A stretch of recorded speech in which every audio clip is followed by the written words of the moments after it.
Lucas Braga acertou com o Vitória. E família, a gente ainda tem que aturar jornalista flamenguista dando uma catucada em relação a isso. Calma aí que eu vou comentar com você. Mas falando em Lucas Braga, que é jogador do Santos, eu queria começar essa resenha da seguinte forma, família. Poxa, às vezes a gente fica falando aí que a gente não dá sorte, né? O jogador não chega, não rende, mas olha, né? Lucas Braga acertando com Vitória, vai com Deus, Lucas Braga, pelo amor de Deus. Mas eu tava vendo isso aqui, acompanhando alguns canais do Santos. Lembra desse cara aqui?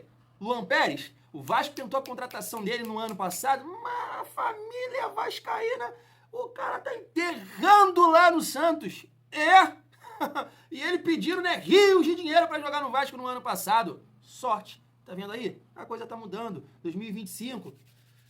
Ai, ai, ai, família vascaína. Brincadeiras à parte, chega aí que tem muita resenha nesse vídeo. Vamos falar sobre essa situação aí do Lucas Braga. Acertou com Vitória, o jornalista Vene Casagrande. Pô, pelo amor de Deus, né, show? Pô, faz isso não. Além disso, vamos falar aqui sobre as renovações de Payet e também do Menino Couto. Quero falar também sobre a mídia, porque a mídia ela tá quase me convencendo que é melhor perder.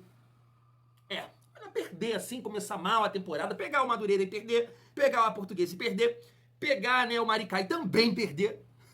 Então, eu vou trazer aqui o PC, Conrado, a Aline também estava por lá no Seleção Sport TV, e o Zé Elias, pra gente trocar uma ideia sobre esse momento aí do Vasco, visando Copa do Brasil, visando o Campeonato Brasileiro, os clássicos, né? Eles também debateram ali Hugo Moura, Jair, Payet, Felipe Coutinho, uma resenha maneira pra gente trocar aqui no canal Vasco em Família. Então chega aí, família vascaína, que tem muita resenha nesse vídeo. Mas antes, pedir aquela moral, se não for inscrito aqui no canal Vasco em Família, se inscreve, deixa o like e ativa o sininho para não perder os próximos vídeos. Deixa eu começar a nossa resenha falando do nosso craque da base, né? Lucas Zuccarello, que fez a sua estreia ontem no profissional do Vasco. E olha, né, até brinquei aqui com vocês. Eu sei que não é a mesma posição, né? O Carille ia ter que ajustar ali alguma coisa. Mas entre Jean Davi, com todo respeito ao Jean Davi, eu tava até comentando com meu primo hoje, né? Pô, os presidentes Pedrinho fala que é jogador de seleção. Mas assim, com todo respeito, né? A seleção chilena, cara, não é um mérito do Jean Davi não, tá?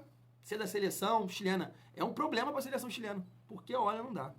Não dá, família vascaína. Até brinquei com vocês, né? Entre o Jean Davi, botam o Zuccarello pra jogar, cara. Que isso? O cara dominou a bola cheia de personalidade, já dominou pra perna ruim. Canhota, tu viu a porrada que ele soltou? Então, assim, tem que observar de perto esse jogador. Mas essa resenha é maneira. Ele fez uma postagem hoje nas suas redes sociais. Tá aí, ó. Ele, quando era, né, criança ali, tirou uma foto com o Tietê. E ontem postou ali, né, treinando junto com o Tietê. Realmente aí, né, tempo passou e o Zuccarello conseguiu aí chegar no profissional do Vasco. O Tietê até respondeu, tá aí, ó. Alegria em ver essa foto, moleque Zuca. Você tem um futuro brilhante. Desfruta porque o tempo voa. Zona Leste na área. Show de bola, show de bola. Mas não tem só isso não, família vascaína. Léo Jardim também, né, elogiou aí a estreia do Zuccarello. Tá aí, ó. Parabéns pela estreia. Muita personalidade. Agora vamos raspar esse cabelo aí. Ih, Zuccarello. Mas olha, eu sei que é difícil assim a gente projetar o Zuccarello nesse ano. Nem sei se vai ter mais oportunidades, mas recurso, talento, qualidade, personalidade tem, né? A ideia é o que a gente sempre fala nas lives, meu amigo Edson, a gente brinca, né? Brinca não, a gente fala, né? Tem que melhorar o time do Vasco, tem que melhorar o momento, né? Sempre, né, jogando nessa pressão pra molecada da base com esse talento, né, performar no profissional. Mas gostei muito da estreia dele, família vascaína. Seguindo aqui a nossa resenha pra gente falar sobre a renovação do Payet. Tá na tela pra vocês. Ontem a gente até comentou sobre isso, né? Mas tem aqui uma informação do GE. Bruno Murito tá aí, ó. O Vasco está otimista em relação à renovação com o Payet e trabalha com o projeto de conquistar a Copa Sul-Americana para convencer o francês a aumentar o seu tempo de contrato em São Januário. A ideia é diluir os salários do meia, ou seja, ele receberia o valor dos salários restantes no seu contrato referente aos meses de janeiro a maio de 2025, divididos até dezembro e seguiria jogando até o fim do ano. A proposta já está nas mãos de Payet e o Vasco espera, né, a resposta do francês. A direção tem otimismo nas negociações porque o francês já demonstrou interesse na extensão do vínculo com o clube. Poxa, legal de saber, né, que o Vasco tem essa ideia de conquistar a Sul-Americana. Claro que não vai ser fácil, né, porque tem, né, clubes grandes aqui do Brasil como, né, Cruzeiro, Grêmio, Série C também tá, né? Então não vai ser fácil ganhar essa competição. Mas é isso, né? Ganhar uma casca, o elenco, né? Criar um entrosamento aí, confiança, claro que tem que reforçar esse elenco e por que não, né, sonhar nessa competição. Eu tô bem feliz, podemos dizer assim, né, muito tempo que o Vasco não disputa aí uma competição internacional, a gente vai disputar essa Sul-Americana. Pô, espero que ele aceite, né, família, né, essa renovação aí, extensão de contrato. Já pontuei isso aqui algumas vezes com vocês, pra galera que tá chegando agora, eu sempre pontuei o seguinte, eu acho que o salário que o Payet recebe, o custo-benefício, não é legal, na minha visão, tá? Ele não produz o que ele recebe, na minha visão. Você pode pensar totalmente diferente de mim. Só que se ele entender, né? Mas joga muita bola, porque eu tenho na minha cabeça aquele Payet contra o Bahia. Aquilo ali é o Payet. Tô pedindo pra ele jogar todos os jogos assim. Mas, cara, mais jogos, sabe? E assumir a responsabilidade também. Na minha cabeça, nessa temporada de 2024, algumas partidas importantes, o Payet se colocou em campo como um jogador comum. E não é o ideal. Não é ter que chamar a responsabilidade, porque ele é o craque do time, né? Um dos mais experientes. E eu senti falta nesse sentido. Mas, né, eu pensei que o Vasco ia conseguir um acordo com ele, encerrar, né, no início desse ano, né, final do ano, né, melhor dizendo, 2024, a vida que segue. Mas se ele quer ficar até maio, quer cumprir o seu contrato, poxa, então estende, pô. Estende, vai ser um reserva interessante, ou, né, brigar por posição ali com o Coutinho, os dois juntos eu acho que não vai acontecer, então eu sou a favor do Dimitri Payet renovar com o Vasco, espero que ele aceite, que seja a melhor temporada dele com a camisa do Vasco, a gente vai precisar, jogador bom, né, a gente precisa, tem que performar dentro de campo. Seguindo aqui pra gente falar sobre a renovação do Coutinho, tá na tela. Coutinho terá que abrir mão do seu salário para ficar mais tempo no Vasco. O Vasco já começou a conversar com o staff de Felipe Coutinho e com o próprio Aston Villa. Para ficar no Vasco, nessa nova negociação, o Meia terá que abrir mão novamente de uma boa parte do seu salário, levando em consideração que o pequeno mágico ainda está sob contrato com o clube inglês. Informação aqui do Fábio Azevedo. É isso, né? Felipe Coutinho, né, lá no Aston Villa, ganha muito papel colorido e para jogar no Vasco, né, ele tá abrindo mão aí de boa parte desse salário. Eu espero que dê tudo certo, né?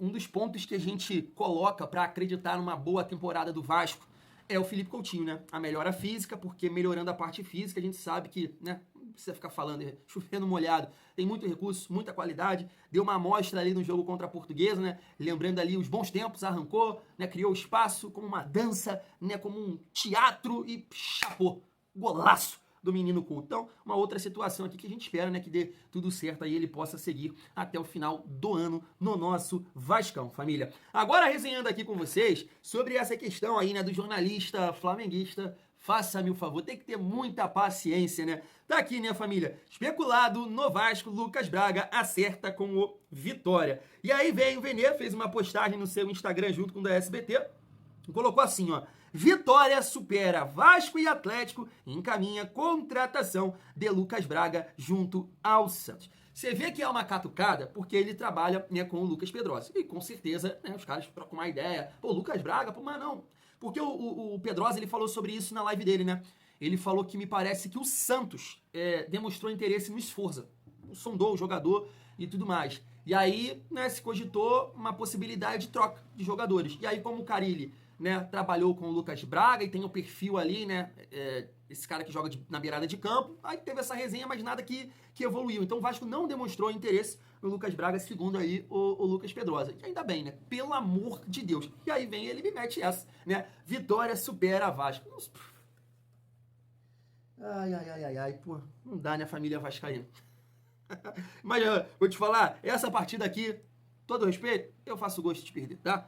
Família, seguindo aqui pra gente resenhar, eu quero trazer alguns cortes do programa Seleção Sport TV e também da ESPN. O Zé Elias estava por ali falando do trabalho do Carille, que ele não acha que o Vasco vai jogar assim, né, no Campeonato Brasileiro, na Copa do Brasil, esse time, né, com posse de bola, vai ser um time reativo. O Conrado também, o PC estava no Seleção Sport TV, a Aline também. Uma resenha maneira pra gente trocar aqui uma ideia. Se liga só. Que vez já tem um clássico com o Fluminense. Pois Talvez eu quero seja ver, exato. O time titular melhorou, né? Você falou do elenco, né? Melhorou porque contrata o Tietê, que é um jogador importante, campeão onde passou, né? Mesmo tendo sido reserva ano passado no Botafogo, cara importante. E aí tem outros dois reforços, não são contratações, mas são dois reforços. Volta o Jair, né? Que foi muito tempo lesionado, principalmente o Paulinho. O Paulinho é excelente jogador, muito bom meio-campista, marca, chega na frente, é rápido, né? Ele é muito dinâmico, aparece aqui, aparece lá. Então é um cara que vai ajudar muito o Vasco. Então, os jogadores que você falou aí, né? Entrou o Hugo Moura, tinha o Matheus, esses caras eram titulares. Agora eles são reservas, já significa que muda bastante o seu meio-campo. Melhorou, mas precisa, tocou a Calama, precisa muito de jogador de velocidade para jogar na frente, principalmente para você melhorar o desempenho, por exemplo, do Coutinho, né? Ter cara passando de um lado para o outro, para ele dar passe e abrir espaço para ele, vai ser importante. Eu conhecendo o próprio Carille, né? Eu acho difícil o próprio Carille, tirando os jogos específicos, claro, durante um jogo. Ele fala isso. Mas eu acho difícil, ele fala exatamente sei lá, ter um Vasco e Flamengo, ele não semifinal vai de Campeonato Carioca, ele entrar com Coutinho e Payet. Acho difícil. Se acontecer, vai acontecer em jogos específicos e dependendo da característica que o jogo está apresentando. Às vezes o placar já está muito bem encaminhado, é preciso você ter um pouco mais de toque de bola, a outra equipe, com a vantagem que o Vasco está possuindo, sai de maneira desesperada, mas se acontecer, vai ser raro, não vai ser algo... não vai ser uma solução a qual ele vai recorrer como, poxa, eu preciso dar mais qualidade. Eu não creio. Se a gente pensar no time titular que está jogando agora, tá? Começo de temporada, o time titular do Carille, do meio para frente. Ele está fazendo o Jair, um primeiro volante. Posso só, já que você falou do Jair, a gente está vendo o GC, né? Carille diz que o Payet não deve jogar e elogia o Hugo Moura. O Hugo Moura, eu acho que ele está muito na briga. Ele entrou bem. Ele entrou bem, vem entrando bem. É um jogador que ele tem uma imposição física que nem um outro jogador ali que consegue fazer nessa função da equipe titular. Sim. Por exemplo, acho que vai ter uma briga muito interessante entre o próprio Hugo Moura e o Jair. Sim. Só para você continuar, apesar que você citou isso. Ele começou assim, né? O Jair, eu concordo com você, o Hugo Moura tá entrando bem. Aí ele faz o Tietê mais pelo lado direito, né? Uma trinca de meio campo, tá? O Tietê um pouquinho mais pela direita, o Paulinho mais pela esquerda. Ele até tá dando muita mobilidade para eles mexerem, mas começa assim. Aí tem o Coutinho, que é um pouco mais pela esquerda do ataque, não é o ponta, né? Ele fica ali flutuando. E o Alex Teixeira, que é um segundo atacante, mas flutua mais pelo lado direito, até porque no momento defensivo ele que fecha a linha do meio campo pelo lado direito. Então são esses dois caras, mais o Verratti. O Payet entraria no lugar de quem? Vamos ver, o Coutinho já vai jogar, né? Para jogar os dois, na minha opinião, seria no lugar do Alex Teixeira. Já é um time que está faltando velocidade. A Aline falou aqui, já está faltando velocidade. A cadência fica muito cadenciada. E se você tirar um desses três do meio, são os destaques desse começo. Essa trinca do meio campo é o que está dando certo. São os caras que dão mobilidade, sabem jogar, chegam na frente, voltam para marcar. Ele vai entrar no lugar de quem? Eu acho que eu vejo isso no lugar do Alex Teixeira, mas ia ficar o time mais lento. E aí quem vai voltar para fazer esse lado direito do meio campo? O Payet? Não consigo muito enxergar isso acontecendo. Além disso, além de todas essas questões elencadas por você, essa não é uma formação pela qual o Fábio Carille tenha tanto encanto assim. Não é, porque aí você tem que olhar também o perfil do técnico, né? Abrir mão de marcação para... Qual é o perfil dele? O jeito que ele tá jogando agora já foge do perfil dele, porque ele não tem os jogadores de lado. Ele é o clássico de 4-2-3-1, né? Exatamente. Dois caras de velocidade, ele vai e volta. Só que o Vasco não tem esses caras. Vai e volta como tinha no Santos na Série B do ano passado. Então, para que essa formação você a veja em campo, a circunstância do jogo vai ter que ser muito especial para ele aí chegar e dizer, olha, agora vamos ficar ali, tá o Coutinho, vai sair fulano e vai entrar o Payet. Mas vai ser raro. Se acontecer, mesmo assim, será raro. Eu acho que naturalmente, quando o cara ele começar a entender as dificuldades que ele irá ter nos campeonatos, no Campeonato Brasileiro, ele vai automaticamente, o time vai se ajustar ao modelo e à forma como ele pensa de jogo, porque é onde ele vai trabalhar de forma mais segura. Eu não acho que, por exemplo, o time do Vasco vai ser, como o Biner falou, posse de bola. Propondo o jogo. Como ele diz que quer. Eu não acho. Agora, sabe, eu não acho. Eu acho que ele vai se ajustando, ele vai entendendo. Aí no Campeonato Brasileiro é difícil de você manter não que um padrão de jogo, não é isso, mas com as limitações, que a gente sabe que tem alguns times que tem algumas limitações. O Paulo Henrique fez um golaço, mas como é que foi o campeonato do Paulo Henrique no ano passado? Paulo Henrique hoje é o jogador com melhores números. É que está tudo muito cedo ainda, mas é o jogador com melhores números. São os regionais. Os regionais, eles servem para você entender características e você montar o time e saber as dificuldades que você vai encontrar no Campeonato Brasileiro, porque você vai ter jogos totalmente diferentes, com nível acima, com intensidade acima, com qualidade acima daquilo que é o Campeonato Estadual. Então, eu acredito que, pelo histórico do Carille, pela carreira que tem, naturalmente, eu acho que o time vai se ajustando ao pensamento dele e aquela história de uma organização bem feita na parte defensiva, o contra-ataque, de vez em quando alguns jogos sim com bola nos pés, mas dependendo muito do adversário, mas na grande maioria eu não vejo esse time do Vasco com essa posse de bola que o Carille tanto imagina. Tem bons jogadores. Eu não duvido que isso possa acontecer. Não, mas eu tô com o Pedro, o elenco é curto. Ele precisa se reforçar. Tá aí. A resenha foi longa, né? Mas foi interessante aí pra gente resenhar, então vou destacar aqui alguns pontos. Primeiro, o Zé Elias falando ali, né, do PH. Poxa, tá vivendo um bom momento, 2 gols, mas como foi a temporada passada do PH? E no vídeo de mais cedo, cara, eu coloquei aqui um corte do Gabriel Farias, né, falando do PH, elogiando ele. Eu falei assim, cara, perfeito. Ele fez um resumo ali muito interessante. Ele falou assim, o PH é um lateral que pode te irritar no decorrer da temporada? Pode. Mas é um jogador que está evoluindo e ele ajuda. É um cara que pode ser muito importante nessa temporada, até mesmo nessa forma de jogar aí do Carille, né? Que os laterais estão pisando na área. O PH tem muita força física e está sendo uma peça importante, né, nesse momento aí no Vasco, marcando 2 gols já. Então, assim, o PH na última temporada é basicamente isso, né? Que o Gabriel Farias falou.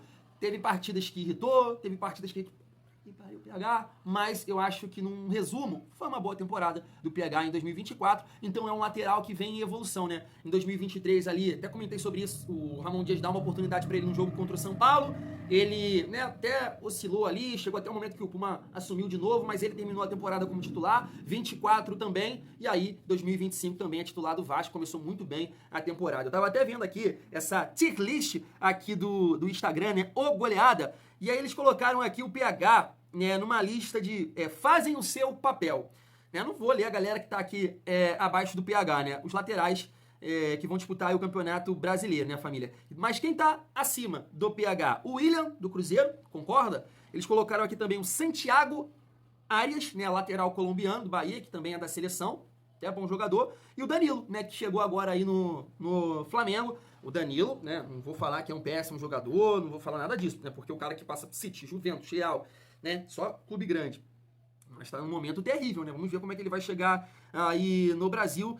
Mas assim, cara, o PH se manter esse nível de atuação, ele vai subir nessa tier list aqui, em família vascaína, porque realmente tá jogando muito bem. E assim, outros pontos ali, né, que eles colocaram, eu concordo, eu acho que é um debate muito bom entre nós vascaínos, né, porque tem muita gente que fala, tá secando, não sei o que, não interessa, tem que ganhar a Portuguesa, Madureira, e claro que tem uma galera que pensa assim, não, calma, gente, vamos esperar, né, principalmente aí os clássicos. E eu fico assim, família, até pegando um comentário no vídeo que eu fiz esse corte, o vascaíno colocou assim, então tá bom, né, é melhor ser com o Fluminense, que pega o Madureira, não ganha, tá, sei lá, na 9ª colocação, então, beleza, concordo com vocês, é melhor ser o Fluminense.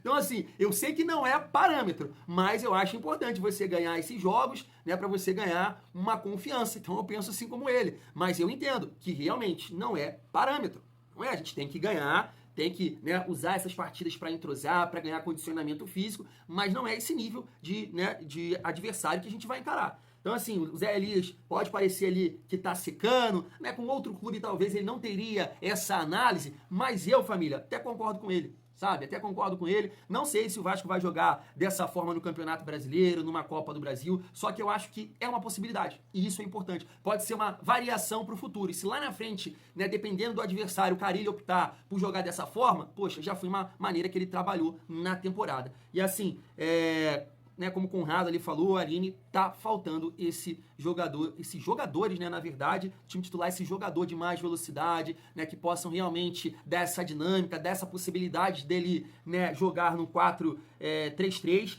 Então tá faltando, inclusive, né, o Lucas Pedrosa falou que o Vasco vai contratar até o fim dessa janela aí de 2 a 4 pontos. Então a gente tá aguardando. Em relação ao Hugo Moura e o Jair, é o que eu venho falando aqui com vocês, né? Acho que ele pode até testar, né, num clássico, mas na minha visão o Hugo Moura vai sim, né, ganhar essa vaga aí de titular. Aí vai ficar Hugo Moura, Tietê, Paulinho e Coutinho, né? Nesse momento Teixeira e Verratti no comando de ataque. Família vascaína, queria saber muito a sua opinião. Vou ficando por aqui, tamo junto e é muito bom ser Vasco. Fui!